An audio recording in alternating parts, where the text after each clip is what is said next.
Welcome, everybody, to the That Kind of Nerd podcast. I am CJ Mellon. I am Brian Thornton. And I am Josh Burns. Welcome to our show. This episode of the That Kind of Nerd podcast is brought to you by Audible.com. Audible.com has over 180,000 audiobooks for you guys on iPhone or on Android, or just plain old MP3 player, so start browsing. This week, we're going to recommend Walter Isaacson's Steve Jobs. This is the biography of Steve Jobs. It's the only one that's fully endorsed by Steve Jobs himself. It's an incredible take on a very well-known and public figure in technology, and you kind of learn more about the man that he is and all his faults and all his geniuses. It's a terrific read, and the narration by Dylan Baker is phenomenal. So you can get this audiobook for free and a free 30-day trial when you go to audibletrial.com/thatkindofnerd. So come support our show. Again, it's audibletrial.com/thatkindofnerd. So I am excited for this week's episode because last week we were in Pittsburgh recording our episode right before SteelCon, and I thought it was a good conversation, and it's the first podcast we ever did like live with everyone on location podcast. So we got to talk about Steel City Con because I had a blast. Josh, it was our first con, and Brian, I think you just put another notch on the bedpost and said another one down. Wow. Is that what happens? Is that what happens with Brian? Does he put notches on his bedpost? Yeah, well, he ran out of everywhere else, so the bed's the last place. His belts are notched. All his shoes are notched. Yeah, absolutely. The door frame is, everything. The jam. He's marked the height. The jam of the height. The jam of the door. He's ran out of space. The bed's the next place. No, wait. Sit down. That's how tall you are sitting down. Got it. Just so weird, Brian. Stop being so weird. I'm sorry. I refuse. Fair enough. We're off the rails already. While we're talking about notches on my bedpost, go ahead, CJ. Are you still with us, listener? Good for you. Good for you. I had a blast at Steel City Con. It was really cool. It was a little bit of what I expected, a little bit of stuff I didn't expect to see. So I was pretty surprised. Josh, I think the coolest part that you and I got, it was Steel City Con was like 90% flea market, which was really fun. It was a lot of fun, and I did not. It did not meet what I expected. I think the most entertaining part for me was everybody just getting together to take pictures for people they don't know, and I was expecting quite a bit of judgment, quite a bit of comic book guy in that space, and I didn't see it at all. Like, everybody was just cool. Yeah, everyone was pretty accepting, and no one was, making if someone asked, "Hey, is this your first con?" And like, "Yeah, it is." No one was just like, "Oh, this is where you started." They're like, "Oh, so great! I'm so glad you're here." It was really cool, and yeah, people would stop and take pictures with Jeff, and be like, "Hey, can we take a picture of you?" And they're like, "Yeah, sure." And they didn't even know the other person sometimes that they're in the photo with, but they would pose all together in character. It was great. The Periscope I have of Deadpool and Spider-Man, I caught those guys off guard. That was very cool, yeah. They were awesome. And I got to talk to them afterwards, and they were just really cool people, but they were committed to doing it. And there were like 8 Deadpools at Steel City Con, and at one point they all got together and formed a conga line and went to go get food, and one of them was carrying a boombox, an old school boombox. How did I miss that? Just playing music. You missed that? I couldn't grab my phone fast enough to Periscope this. No, I didn't see it. We had gotten separated for a minute, and you guys were like going into the artist alley where all the local artists were showing off their artwork and their comic books. All right. And I just got stuck behind a crowd of 90 people, and then just like 9 Deadpools started forming a conga line. It was hilarious. It was so cool. It was for sure. It was a really cool experience. I'm definitely looking forward to doing it again, getting to the next one. I checked out, obviously Baltimore is not far off. So, I'm excited. I think it's something that I'd like to do again. It was just a really cool time. And Brian, you ran into someone that you knew when we were there, right? You ran into a vendor. Oh, yeah. I was in Artist Alley, minding my own business, when I heard somebody scream, well, not scream, but like quizzically say my name. And I was like, I'm in Pittsburgh. Who knows me here? I actually ran into an old high school friend of mine. Her name is Erin. She does a really cool series of art called Super Group Hugs. You can actually check it out at supergrouphugs.com, where she just takes all sorts of different characters and kind of puts them in like cutesy little like group hug photos. I thought it's fantastic. I bought a print of Nightwing hugging a very angry Batman from her, which was pretty sweet. It was contextual too. I thought that was the coolest part. It's not just like, it wasn't just like superheroes hugging each other. It was contextual. There's each one of them is a little tongue in cheek. There's a little joke there. It's very cool. Yeah, no, I was really, really surprised and very, it was awesome to see her. So yeah, honestly, if you guys want to see some kind of very tongue-in-cheek kind of fun artwork, check out supergrouphugs.com and check out her work. Pick up a couple prints. It's fantastic. It's delightfully whimsical because I thought the characters weren't overly cartoony, and they're still rooted in the reality of the character that you love. I like the Doctor was hugging the TARDIS, and who was hugging the and Iron one Man of my was hugging... favorites. Tony Stark was hugging a bottle of scotch. It was either that or I got the Batman one. I chose the Batman one. Yeah, that's perfect.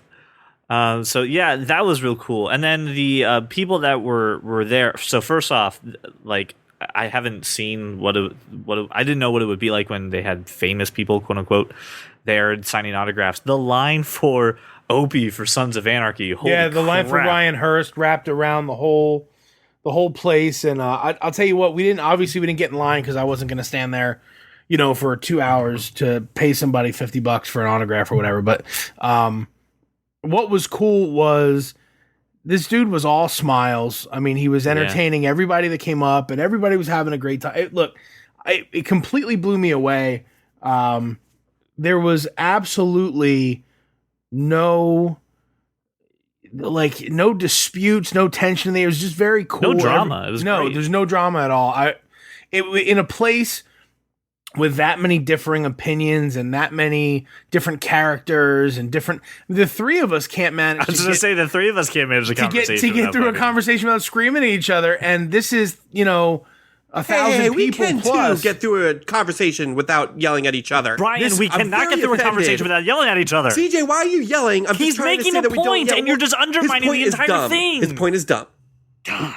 These are children. So you have an entire event center packed with people to the point where it's tough to move. It's like it's a big thing. So look, I was just blown away. Thank you both so much for getting me involved in that. That was so much. And listen, the artwork that we saw was amazing. Please go check out Jeff's photos because Jeff came with us and he brought a camera. Jeff took some awesome photos. Amazing photography. Just great stuff. I'm going to use some of the stock footage for the site. It's great. Like, you've never seen a dude walk around with like a beer in one hand, camera in the other, just laughing the whole time and snapping all these pictures. I'm like, these pictures are going to be dog shit.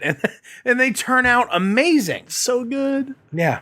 So go to thatkindofnerd.com. You can see our Steel City Con tab there where it has our periscopes, our pictures, Instagram from it. A lot of you are following us on Instagram. Thanks so much. We didn't really Instagram very much until that day. And then if anyone can make sense of my Vine, power to you, because even I'm lost at what the hell I was doing. We reached a height of 63 followers on one of the Periscope videos. Oh, really? Yeah, which cool. I thought was pretty cool, which is... I don't even know 63 people, so that's pretty nice. Right. Why? I think it's about the hashtags. I'm going to have to figure out more about how to do that. It's all about the hashtag about hashtags. It was awesome. So I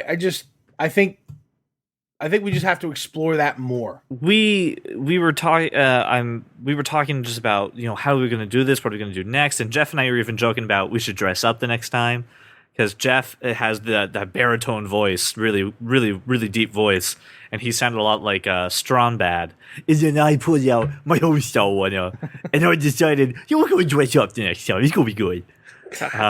So I got home and I started looking at how to make there's actually, I'm not crapping you already, there's already websites as to how to make a Homestar Runner costume. What are you going to do with your arms? So the arms are going to be tucked inside, right? So I won't have arms. Clearly. Sad life, whatever. How are you going to periscope with no arms? How are you going to communicate? One of you are going to have to pick up the slack. That doesn't sound fun at all. I have to do work? No. One of you has to be the social media engine behind the website for that. I don't know how to tweet. I can't do any social media. It doesn't matter. This will be your learning ground. And I'm gonna make a helmet where my mouth moves with it. It's gonna be fun. I'm gonna have a blast. I'm gonna reach out a couple friends and be like, "Here's my ideas."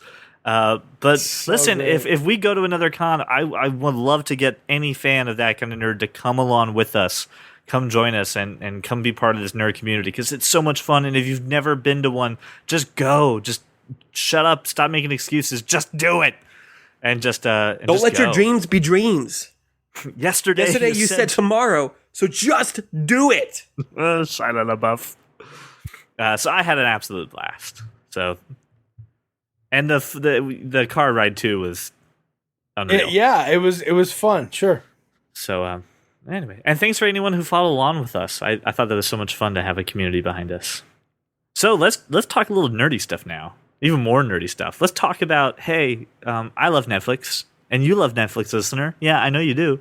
How about you get the most out of it, and let's talk about some life hacks for Netflix. Oh my goodness, this was so good. So everything that I read on this list, by the way, is going to revolve that you use Netflix on a computer. I was gonna say I read it and it doesn't look like you can use it on anything but a computer. Wait, how do you guys binge watch stuff? You don't use your computer? I use my have a Xbox PlayStation. One or my phone. PlayStation. Okay, well, what But you the should computer, do, I could AirPlay to it. yeah, you just AirPlay. So look, Yeah. let me just talk about a couple of these that I thought were excellent. So most people at this point are using Chrome. Obviously, if you have a Mac, you have Safari, which is a superior internet browser, but Chrome is very good. So using Chrome, there's these extensions for Netflix. The first one allows you to view IMDb scores and Rotten Tomato scores for really any movie you want to watch. So before you're thinking about maybe I want to watch it, maybe I don't, it's good to see other opinions, which is cool. The one that really blew me away, anybody who's on Reddit or on Imgur, every so often you'll have these posts, best things to watch on Netflix. And there's a lot of people from all over the world on Reddit. So a lot of times they're giving you lists from the UK or wherever. There's an extension that's free called Halo that basically allows you to change your Netflix region. All right. So I can change from the US to the UK and sign in with my Netflix account. I'm not doing anything shady. I'm just changing where I'm viewing from. And I get a whole different set of things to watch.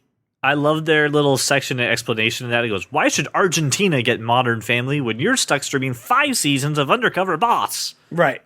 Right. Yeah, And- so get some shows that you don't get. But it's not just the shows. There are tons of movies that are not available. Right. So this is free. You have a Netflix account. You should have this. Install this extension into Chrome. And if you don't currently have a streaming device that'll allow you to, say, stream to your TV from your computer, get one. They're cheap. They're incredibly inexpensive. Right. My favorite feature on this list, and we'll post the full list so you can actually see it, is Netflix Roulette. Yes, I was going to say the same Sometimes I just want a random button. And literally the explanation, which is funny because I just went through this, where like, well, you spend an hour and a half trying to figure out what to watch, and then you just end up watching Parks and Rec again. I'm watching Parks and Rec again right now, by the way. No, but I'm always happy to settle on Parks and Rec. It's fine. Yeah, but you know what? There's some days where it's like, and I'm watching this episode, and then I start tuning it out, and I'm like, well, why am I even like? I'm just wasting bandwidth for no freaking reason, and that's precious to me. The precious. Speaking of which, and I have to just derail our conversation for a moment. For anyone, Please, it's your topic. For anyone who hasn't seen this yet, I need everyone to go on YouTube and find the Chris Pratt outtakes from Parks and Rec. Oh, It's like an 8-minute video. You need to watch it. I did a spit take twice. It's hilarious. Did you know, and I just found this out, I read, to take us down the rabbit hole further, that line where like Leslie is really sick, and he goes, I just put your symptoms in the computer here. It says you have network connectivity issues. That was improv. He completely made that up. Oh, that's so good, Chris Pratt. I kind of feel like he improv'd a lot of his stuff. I think the whole cast did, but I mean, all the outtakes are funny, but Chris Pratt is particularly funny. He did kill in that show. Yeah, he did. Back to Netflix. Yes. So the other part too, if you have a less than optimum internet connection, like maybe someone that you know, maybe one of the hosts of the podcast has had the best internet connection. Isn't that terrible? There's a way to kind of put the end to buffering. And it's almost like doing a Nintendo cheat of up, down, left, right, A, B, select, start. All you do is while you're watching this on... Was I correct on that one? No. Damn. BA, select, start. BA. So close. No. Anyway, if you do Shift and Option, or Shift and Alt if you're a Windows person, and then left click when you're watching a movie on the stream, you can now open up a hidden menu called the Stream Manager, and it really kind of fixes buffering. It just, instead of having to buffer, then getting 5 seconds, then buffering again, it's like, okay, hold on. Let me get the buffering correct for you here. On Chrome, it's Control Shift Alt S. Yeah, I was going to say the next part. You weren't. I've read it. You were going to skip it altogether. When you say the stream, it sounds very like hippie. Like, and don't cross the streams, whatever you do. No. Just make sure that under no circumstances. It's a horrible idea. Do not cross streams, Egon, ever. And there's so many other things. There's also a whole subreddit about the best time to watch Netflix, or like watch Netflix during off hours. Well, that's pretty obvious, but when are the off hours? So now you can kind of figure that out too. After 11 p.m. Pretty much. Basically when I'm watching Netflix. Right. So we're going to put out a link with the article here and a list of things that we like about this. And if you come across any that and you want to share with us, just email us at podcast@thatkindofnerd.com. Tell us your tips for Netflix, because we've talked about how we're going to binge watch so many shows. And there's so much to do, and there's so much that maybe you don't know about Netflix. We definitely want to hear your input for it. I think I'm going to be using this when Jessica Jones comes out, and then I know this is going to happen when House of Cards comes out. I'm going to be using everything here. But I love the fact that Netflix can open up itself a little bit, and now you can get some of these extra features. Is there a feature that you wish that there was on Netflix that would help you in your binge-watching experience, or is there anything that you kind of wish Netflix would just make native? Yes, you know what? You know what? What feature I would like? I would love a feature that answers the door for my freaking pizza delivery, so I don't have to get up. Is that much trouble to get up and go get? It's too much trouble. If I'm streaming House of Cards or something, I don't want to get up. What if you switched from pizza to like Grubhub and they brought you like decent Indian food? Would you get up then? No. You know what you do? You put it in the comments. I'm watching Netflix. Just let yourself in, and they'll just come in. It's like Kevin McAllister leaving the money outside the door, and the guy slips it in. It's like a whole cheese pizza just for me. Keep the change, you filthy animal. So let's talk about the movie theater experience. There was an article about, are you particular about your movie seats? And I think it resonated with all of us in different ways. Josh, can you give us a little setup as to the context of this article? I could if I had read the article. I didn't read it so much as it got too long. Didn't read. It got forwarded to me. I think Laura forwarded to me, and then proceeded to berate me for a solid 120 seconds about how I'm so particular about where I sit in the theater and whatever. And I think that people have, for whatever reason, I have a way I have to sit in the movie. If I go to a movie and I don't get the seats I want, I'm bothered for like a good 10 minutes, and I miss something important in the movie in the beginning. And then I either ruin the movie or I have to play catch up. Okay, that's you not being people again. That's you being weird. So for me, it's this. If there aren't many people in the theater, which is always my goal, and it's just me and Laura, or it's just me by myself, I'm going basically directly to the middle of the theater. And right, yes. And I'm sitting in the middle of the theater just because science tells me acoustically that's probably the best place to be. I have no reason to believe. I've never had a bad experience sitting anyplace else. But right. I know that when there's only a few people, that's where I want to sit. Now, when we have the kids with us, we go like sort of off to the side where there's only like 4 seats, and that's where we sit because we don't want to inflict our children on a theater, especially if they have to get up during the middle of the movie, which always happens. So there's that. I don't have a problem with the rest of the movie watching experience, except if the theater does get crowded, I don't want to be packed in the middle of a bunch of people. If something like a fire happens, I want to be able to trample as many people as possible in a quick way just to get out. right? So like I need to be near an aisle.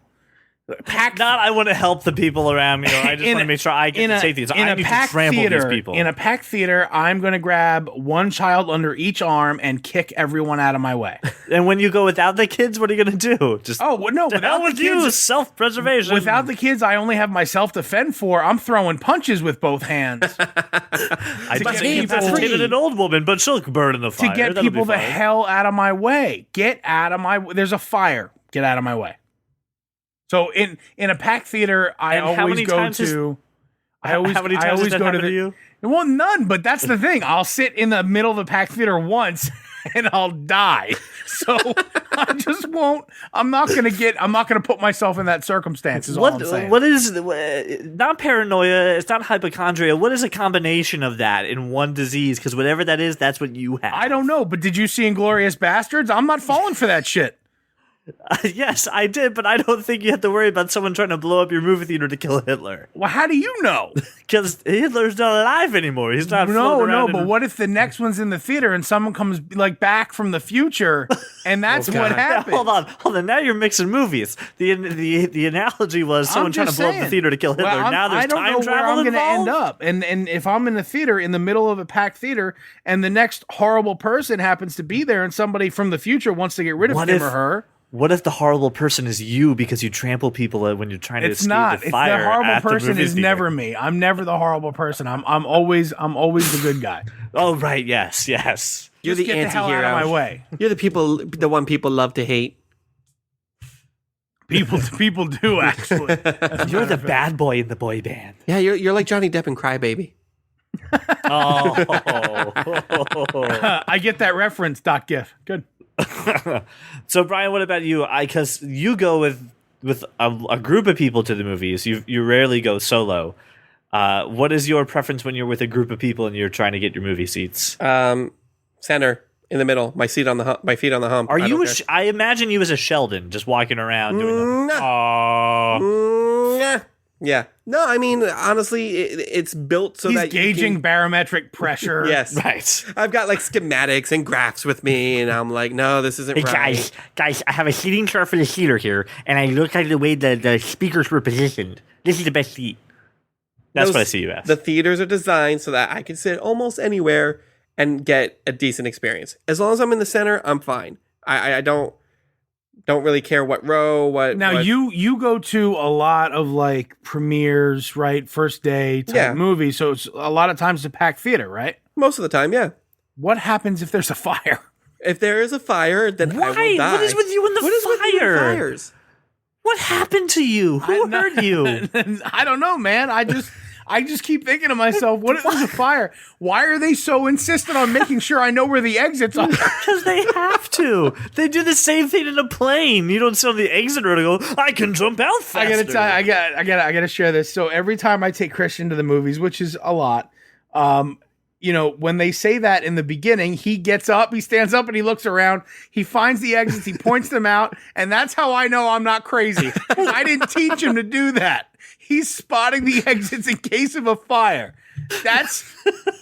Apparently it's in the DNA. So you'll have Christian underneath. He'll be directing you. He'll be like, that way, Daddy. Like, look, he knows the minute they say it, he knows where the exits are. And it's because something in his DNA is telling him that he's a problem. That or he's the next Jason Bourne. Maybe he is. That'd be excellent. Dad, there are 4 exits. By the way, the woman there in the trucker hat, watch out for her. I don't think she's really who she says she is. And that old lady, I think she's smuggling something in that cane. I'm sure it has a knife. We should break it down. And why do I know that I can run at a full sprint for 1.5 miles? See, for me, it's one rule consistently ever. I must sit in the center. Screw you and your family. I'm breaking up your family's seating arrangement so I may have the center seat. And anytime they come in, especially for a premiere, they're like, hey, can everybody squeeze together because there's still empty seats and there's a space between? No, I'm sitting right here. This is my spot. I've chosen this spot. I wait in line for this spot. This is my spot. Back off. What if there's a fire? No, not a fire. Not a fire. I carry a fire extinguisher with me now. Every time I go to the movie theaters, thanks to Josh Burns.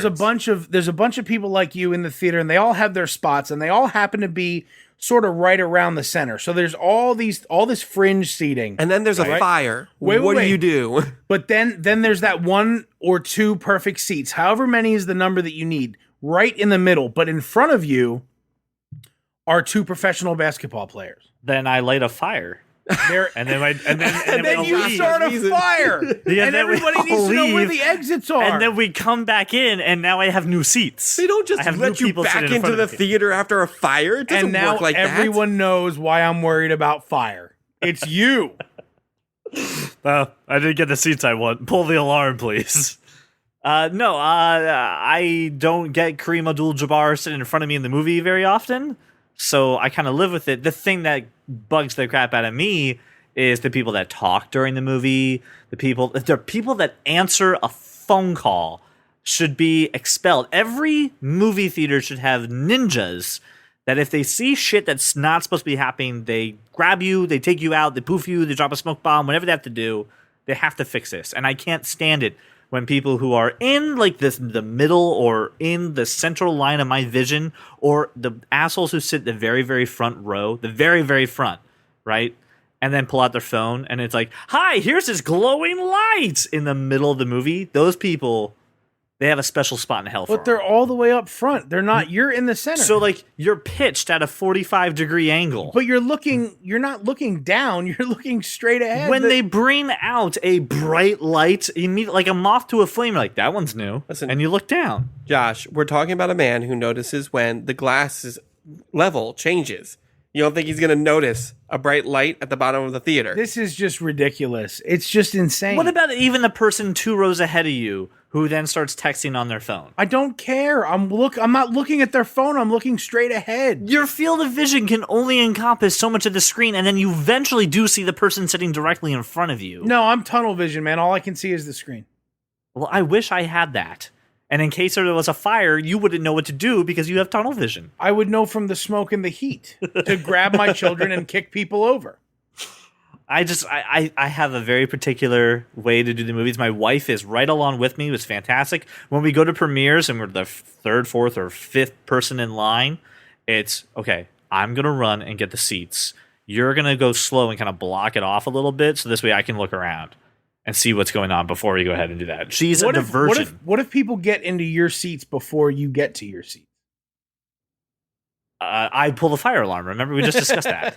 I don't. But no, I don't know. I take 10 minutes out of the movie, getting on a fucking scene. I can't believe him. And I miss a preview or something. And then the first 10 minutes is ruined, and he no, not of the actual movie. The first 10 minutes where it's bullshit of, hi, we're gonna sell you Sprite and we're gonna sell you shoes. Make sure you know where the exits are. Yeah, he always ignores know where the exits He ignores that part.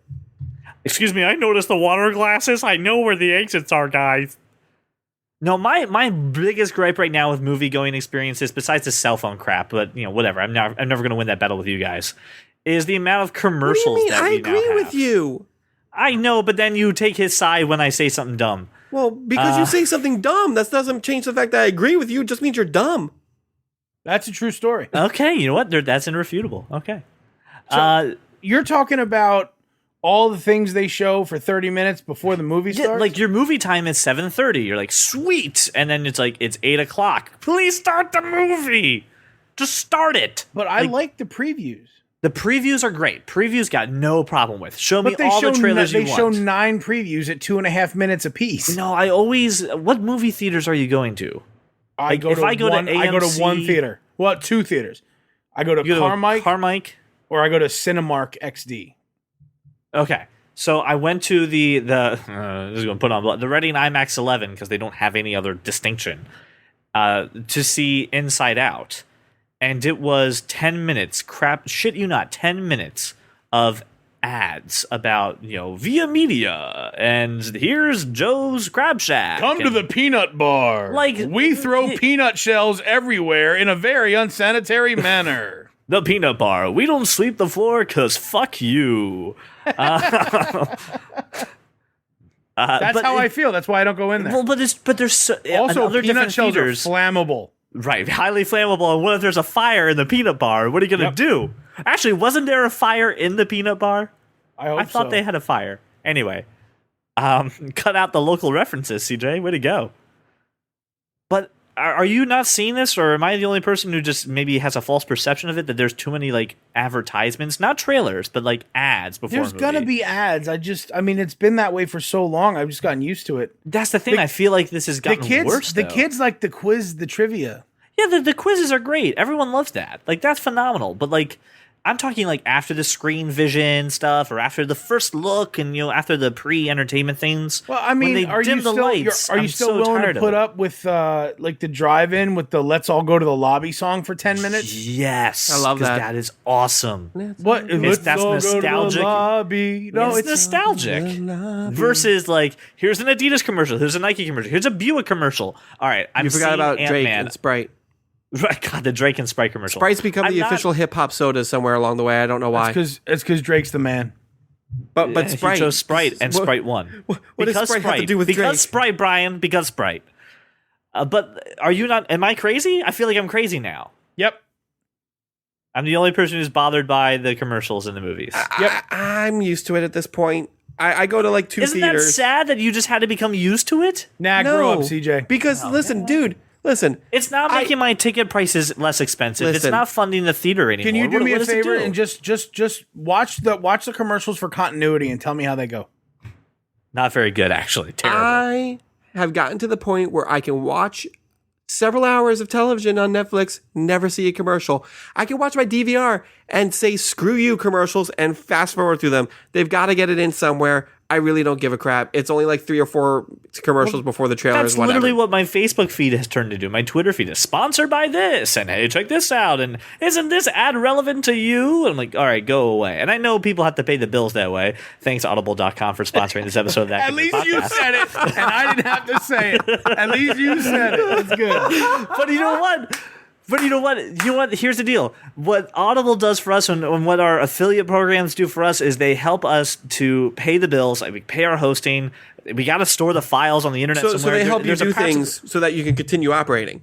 Right. So you don't think movie theaters need that too? Like movie theaters. How much does popcorn actually cost? What's the cost of popcorn at a movie theater? According to a movie theater, $78. No, right, $78. What does it cost? What does it cost a theater? 9 cents. So they spend 9 cents to buy the popcorn and sell it to you for $80. I think they got it under control. I think the markup on movies is fine. You're buying the experience of cramming popcorn down your cram hole during the previews. I've got no problem with. Also, I get told by my son to save some for the movie, and I go, "You need to learn."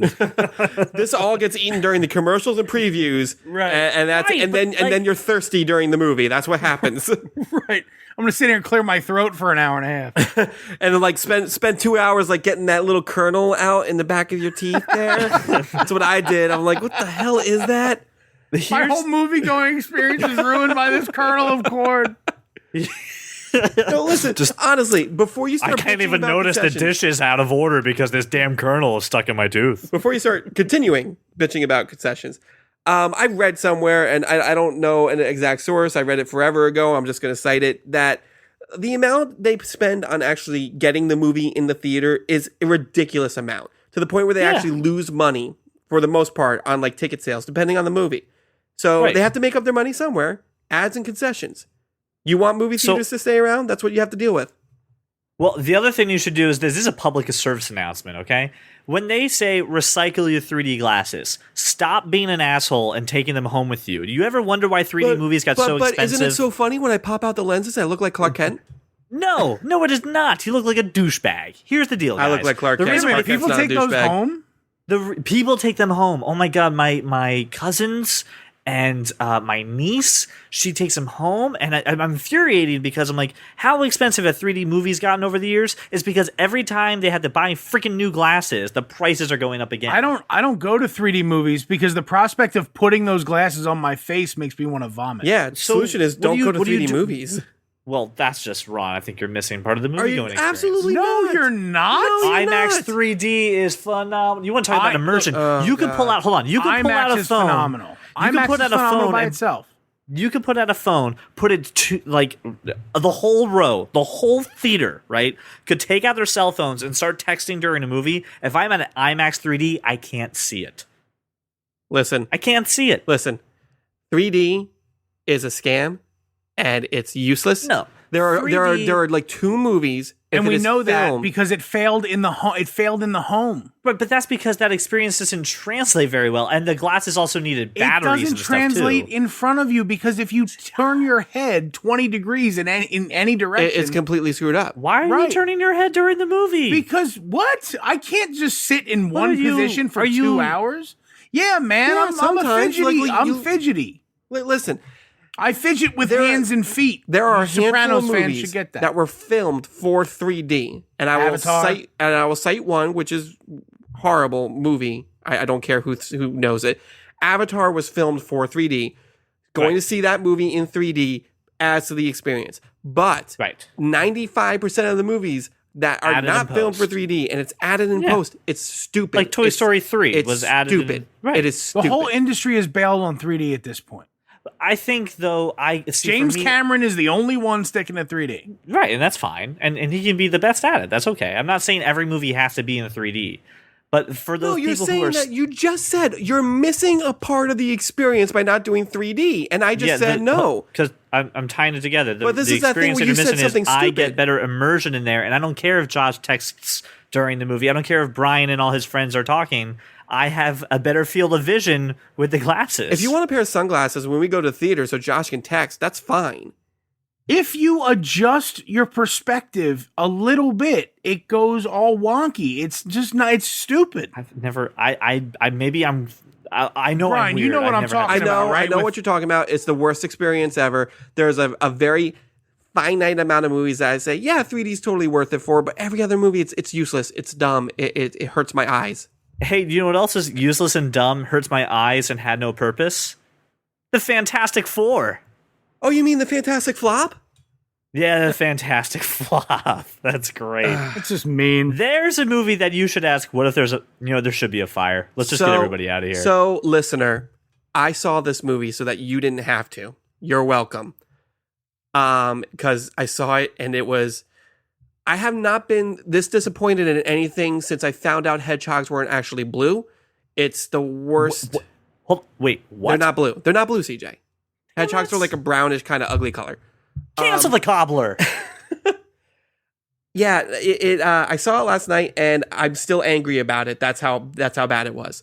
And honestly, you can read our review on That Kind of Nerd if you want more details, but I'll just go into a very brief overview about the acting was completely bad. So we talked a little bit last week and 2 weeks ago, actually.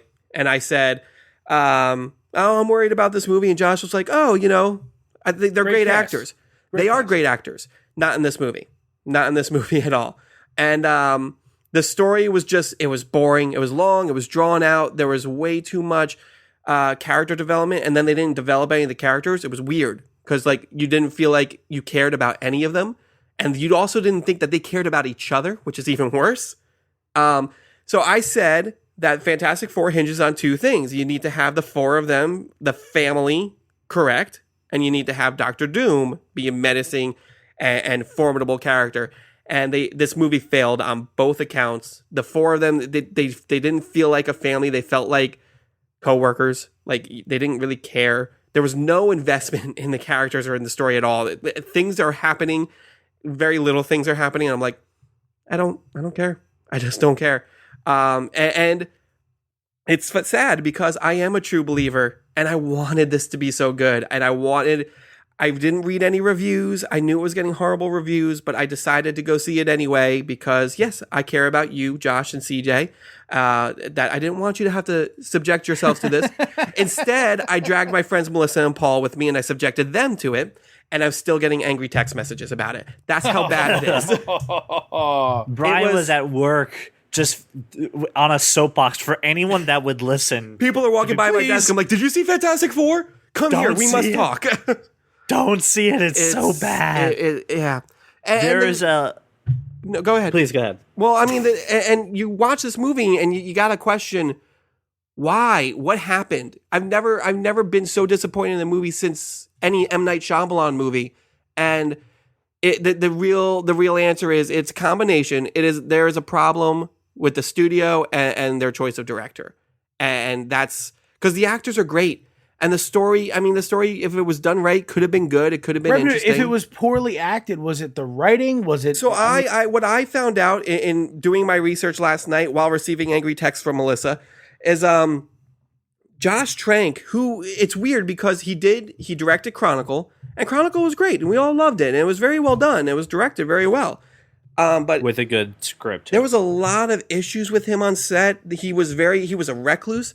He had a black tent that no one could go to where he was like monitoring everything.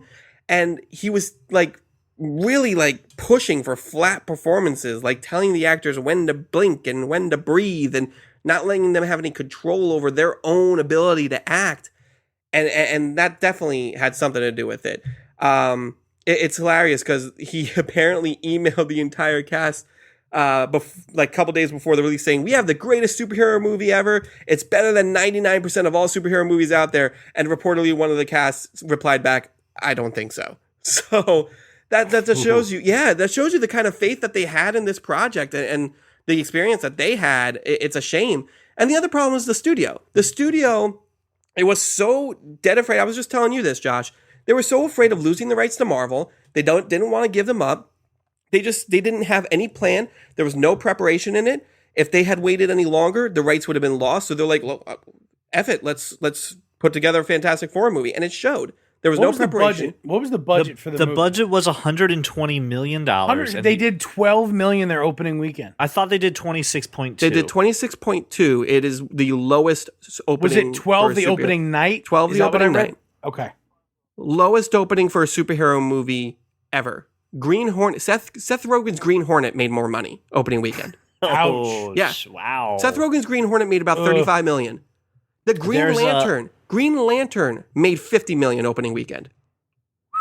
Which is about the same as Ant-Man, by the way. Yeah, I know. But okay.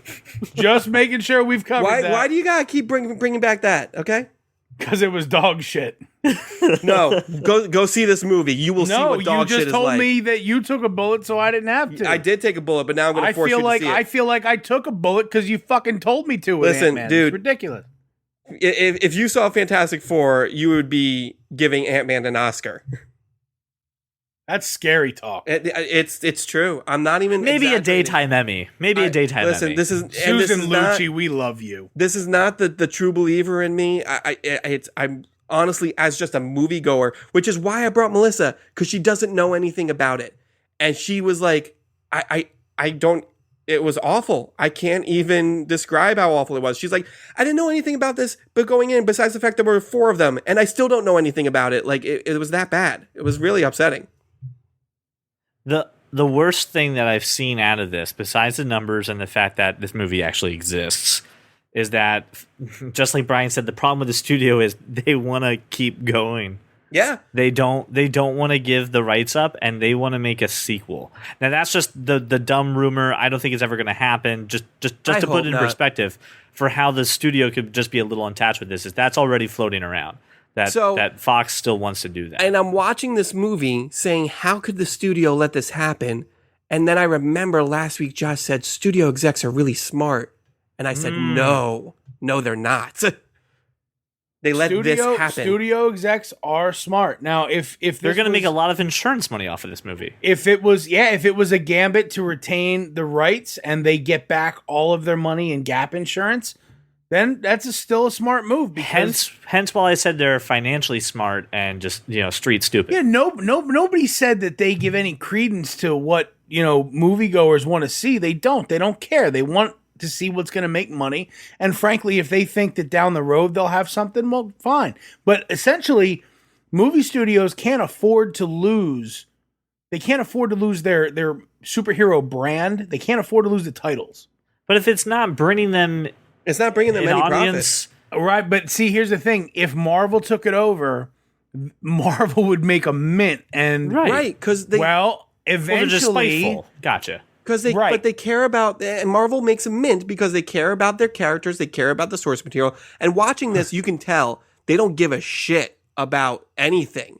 There's a funny picture I posted on our Facebook page where it's a scene from Monty Python, The Quest for the Holy Grail, with King Arthur and the Black Knight, and Fox is the Black Knight, and Marvel's King Arthur, and it's like, now you'll give us back the franchise. I think it's a time. Nah, it's but a scratch. Right. Yeah, it didn't flop. The only analogy that I can come up with in my head is a fantasy football one, and I don't care if neither of you get it, but I'm going to say it anyway. If I have 8 wide receivers on my team and I can only start 3 of them and 7 of them are quality, and nobody's offering me what I feel is good value to get that player, he's going to sit on my bench. He's going to sit there until I'm good and ready to trade him for the value that I think I can get from him. Right. And that's the business of it. But my question is this, though. Do you think that this hurts Sony? Wow. Fox? Jesus, I'm all over the place. Fox Let me is... name every producer ever. Yeah, I'm just going to name everybody. I think Marvel should just take them all, sit down. It's not going to hurt. It's not going to hurt Fox.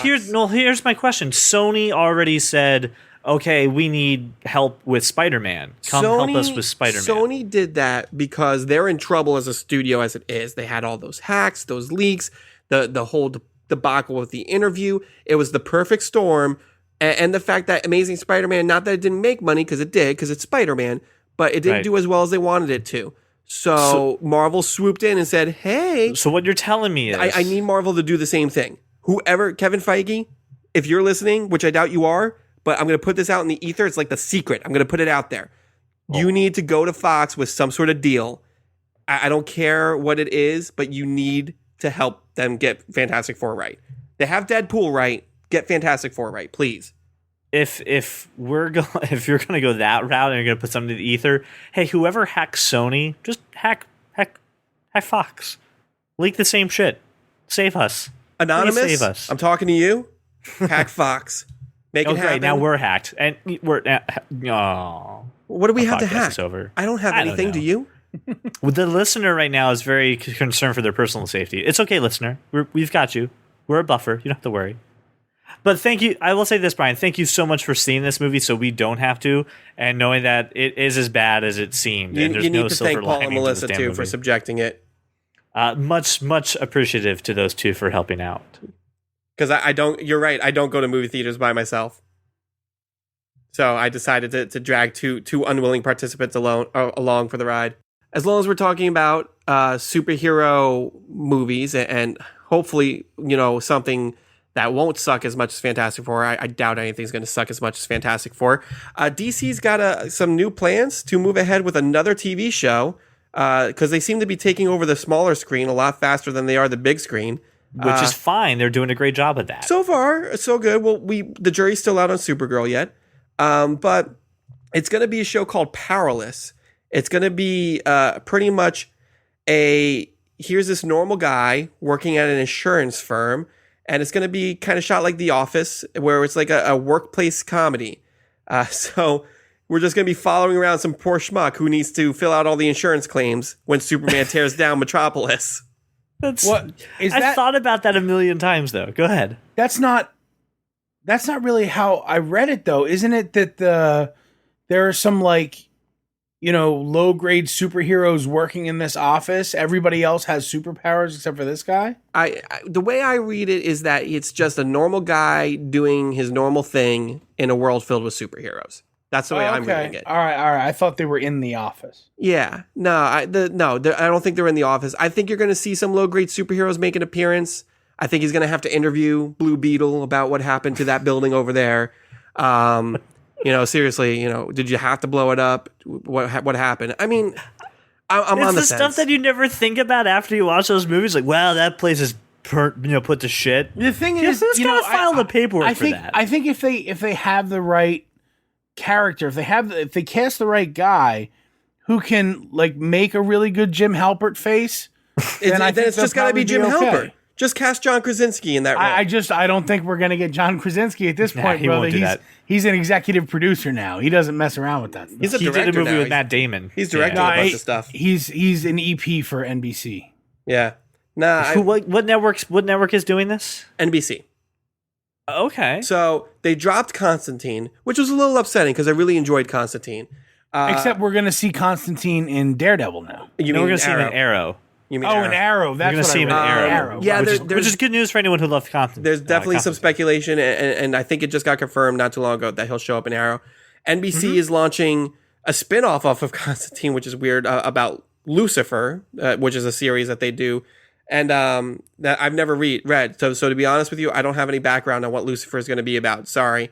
And then they're going to do this Powerless show. Then you'll have Supergirl on CBS and Flash and Arrow on CW. Oh, and Legends of Tomorrow. And Powerless. Right. So that sounds like a good attack for DC on the TV front. They're doing great. Good for they're them. doing wonderful for TV. Nothing on Netflix. Well, yeah. Listen, I think they realize, come on, you can't jump into that market and just expect to just win. I mean, start tackling TV because Marvel's not killing at that. I mean, honestly, how much better would The Flash be on Netflix? Uber. I don't know.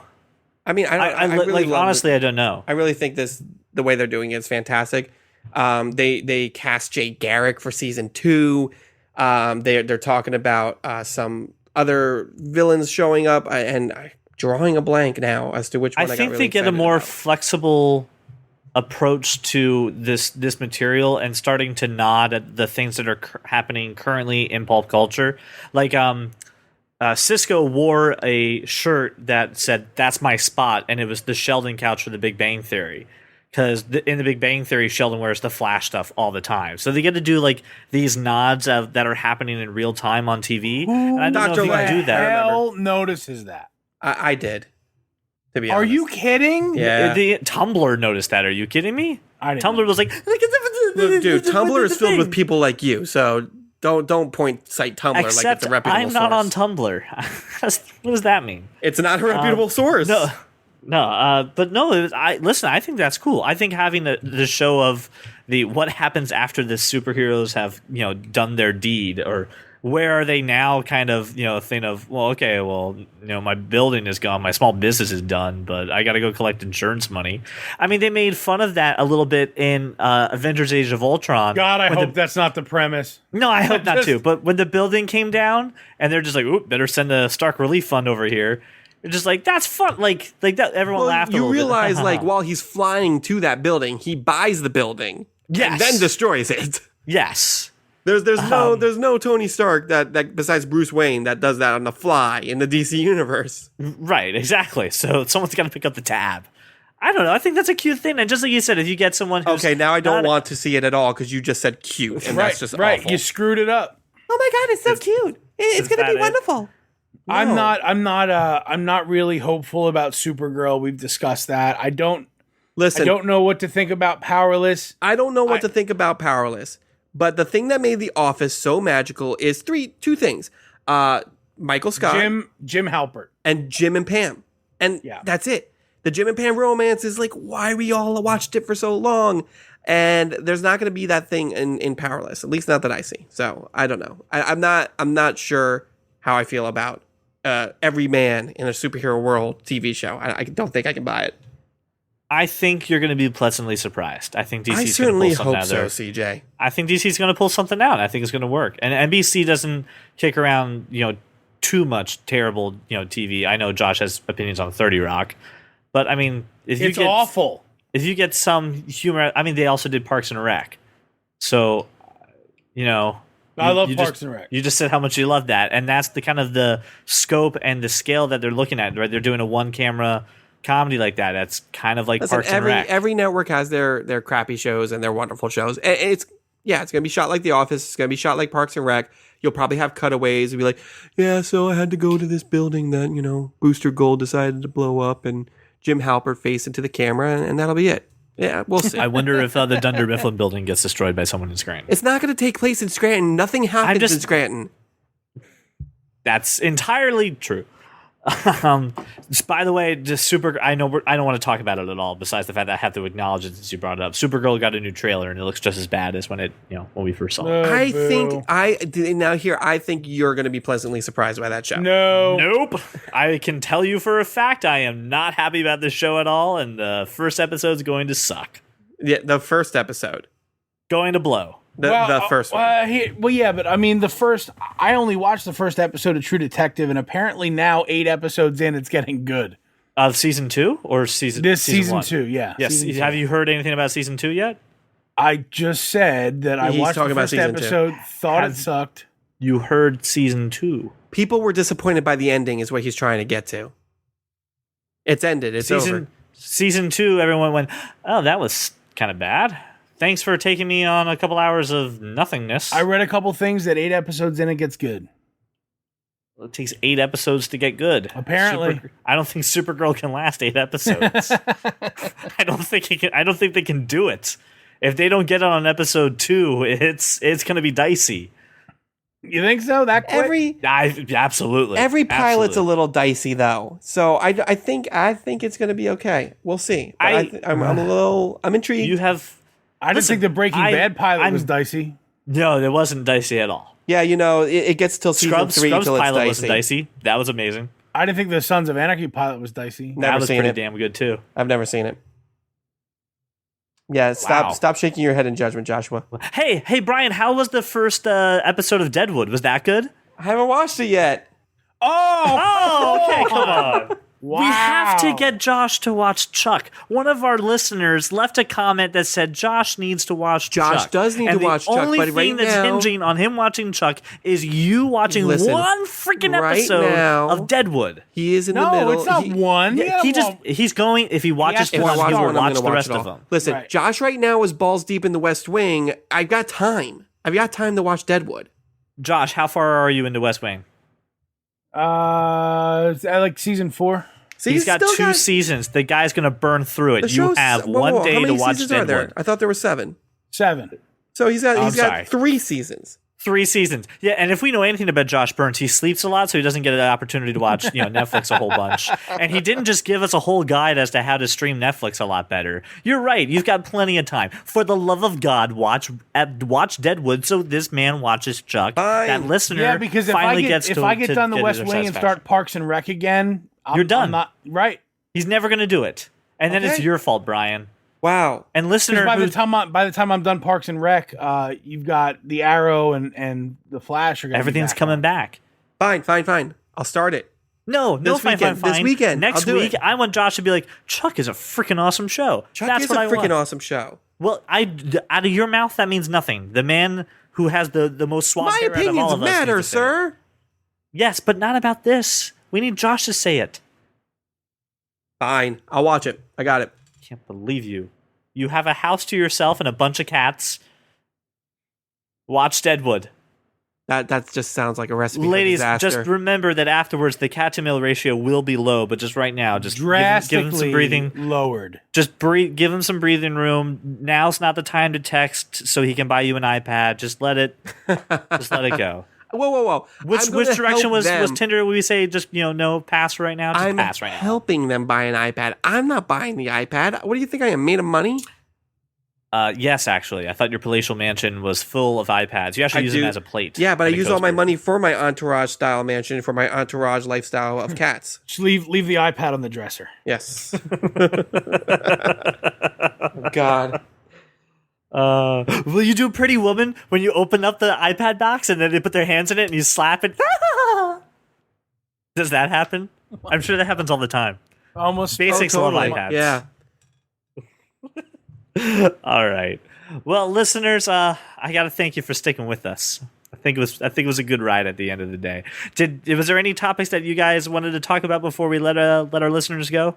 No, we were all over the place tonight. Thanks, guys. Thanks for listening to us. So, listeners, I want to remind you, get your free audiobook and your free 30-day trial at audibletrial.com/thatkindofnerd. Help support the site. We really would appreciate it if you let us know if Audible is a great experience for you. Thank you for making us your walk around the neighborhood or your drive to work. And thank you for listening to the That Kind of Nerd podcast.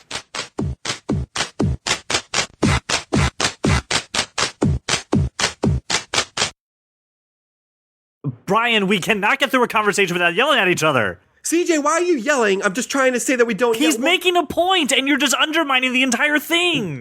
These are children.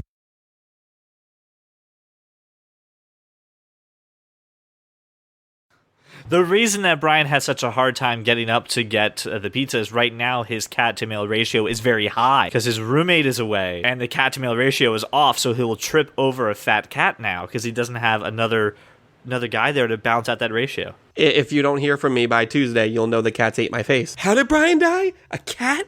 A what?